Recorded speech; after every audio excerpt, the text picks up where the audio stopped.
As we all know, the cardiovascular disease are the leading cause of death globally as well as in India. The one important thing that we get in day-to-day practice, then in Indian scenario, the patients are younger than the Western scenario. And we know the conventional risk factors, that is diabetes, hypertension, smoking, behavioral factors, and inflammatory, demography, and genetic factors. The most common or major modifiable risk factors are diabetes, smoking, dyslipidemia, hypertension. And the management on these parts, we all know. Today's discussion is separate. It is particularly on the inflammation portions. So as we all know, the basic thing is the atherosclerosis. We will come into that part.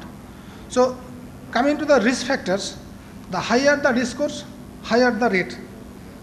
But we get some patients, nearly about 60%, who develop coronary artery events, have only one or even none of the traditional risk factors. So what is the clue behind that? As we know that there is risk factors, the chance of probability of cardiovascular disease, but number of patients we get, there are no traditional risk factors, or lipid profiles in the normal range are slightly elevated, but they are getting events like myocardial infarctions. So thinking beyond these traditional risk factors going on, what is the clue behind that?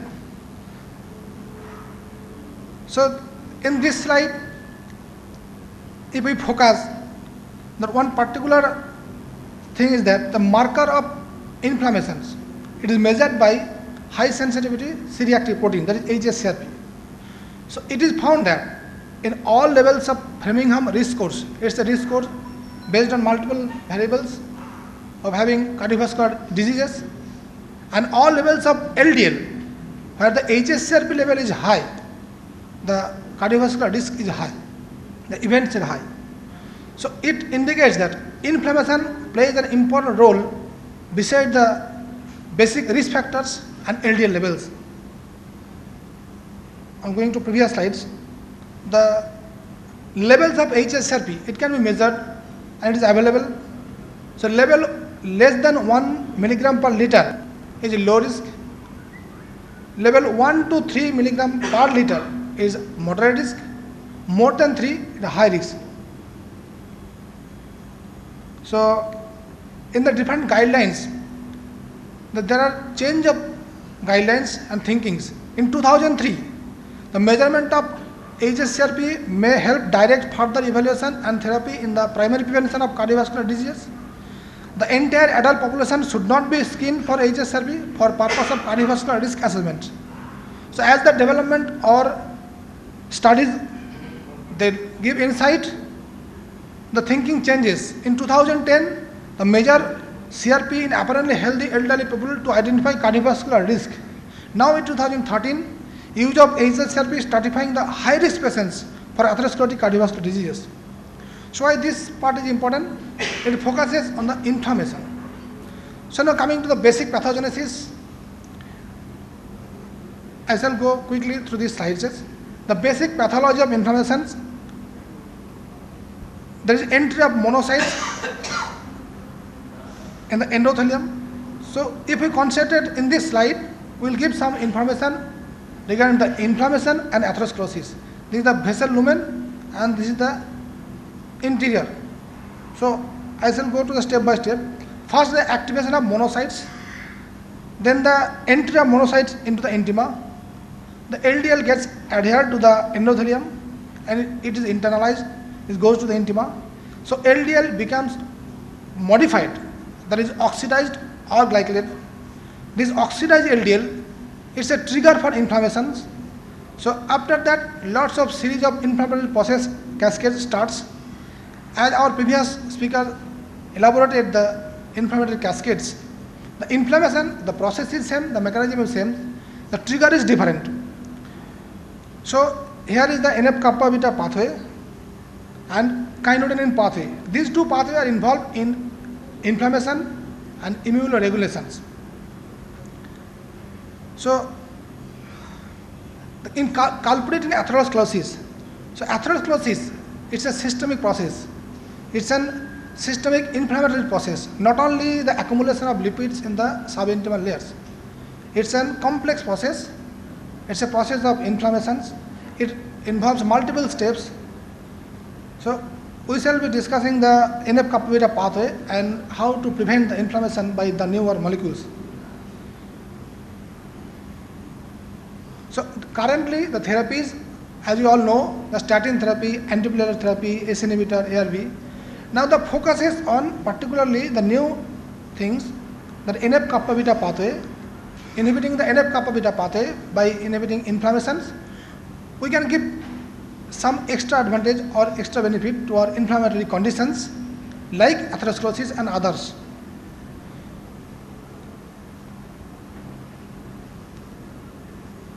So here lies the NF-kappa beta pathway, and the newer molecules, that is curcumin, that acts in this pathway, thereby preventing inflammation.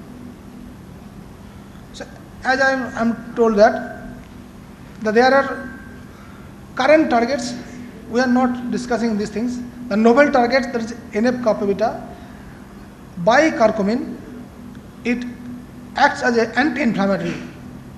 Now going to the some basic biochemical pathway, we need not to memorize it, just the kynurenine pathway. Through this pathway, the inflammatory mediators and some immunomodulators are being formed. It is a metabolite of tryptophan. So in inflammation, this pathway is upregulated and it needs some immunomodulatory responses. So 3-hydroxyanthanic acids, it's a metabolite of tryptophan metabolism pathway. In macrophages, it can inhibit activation of nuclear factor kappa B, activity of inducible nitric oxide synthase, antigen independent cytokines stimulation. It plays an important role in immunoregulation. So overall idea of this, these things are favorable in case of prevention of inflammation, in case of lipids. So there are studies that gives idea that 3-hydroxy 3-HAA, it significantly changes expression of lipid metabolism related genes, and all are in favorable way. So 3-HAA significantly decreases plasma lipids, and it significantly reduces infiltration of CD4 T cells in atherosclerotic lesions. It significantly reduces inflammation, 80% reduction in atherosclerotic lesions. In summary, the 3-HAA is an intermediate product of kynurenine pathway, that is tryptophan metabolism pathway. It has clinically significant benefits in powerful inhibitor of atherosclerotic lesions, beneficial effect on lipid metabolism, and it significantly reduces vascular inflammation. Now coming to the main focus of today's discussion, inflammation and NF-kappa beta pathway. This slide is already shown. Now if we concentrate in this slide, this is the nucleus and the cell membrane. All the inflammatory process in all sides, in atherosclerotic lesions, osteoarthritis, rheumatoid arthritis, the same process is going on. NF-kappa beta, it remains in an inactive form when the inflammatory stimuli, here like the oxidized LDL, it comes into play, then this thing becomes active and it translocates into nucleus.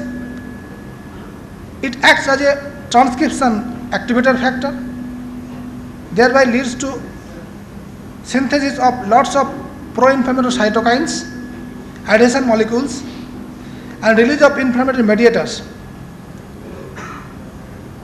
And the newer molecules, that is curcumin, it acts in these sites. In fact, it multiple sites. Ultimately, it prevents activation of NF-kappa B. It prevents translocation into nucleus, thereby prevents release of inflammatory mediators. So, in nutshell, curcumin is an anti-inflammatory role in cardiovascular disease, decrease in C-reactive protein, decrease myocardial infarction associated with CABG, significantly reduces the serum cholesterol. It improves left ventricular diastolic function, prevent progression of diabetic nephropathy by attenuating proteinuria, TGF-beta and interleukin-8 in type 2 diabetes nephropathy, decreases fasting blood glucose, hemoglobin A1C and insulin resistance index. So there are other promising therapies for inflammations. These are yet to come in practice, mainly on the trial phases, like methotrexate, cyclosporine and many other drugs that are targeting the molecules of inflammations. The basic pathology is inflammation. So if we target the inflammatory process, if we halt the inflammatory process, we can give some extra advantage besides our conventional practice of drugs. So in conclusion, despite optimum therapy with current drugs, still 1/3 of low-risk individuals with 0 or 1 risk factors who have been known to have developed atherosclerotic cardiovascular disease. As I am told that there are lots of patients we get in practice.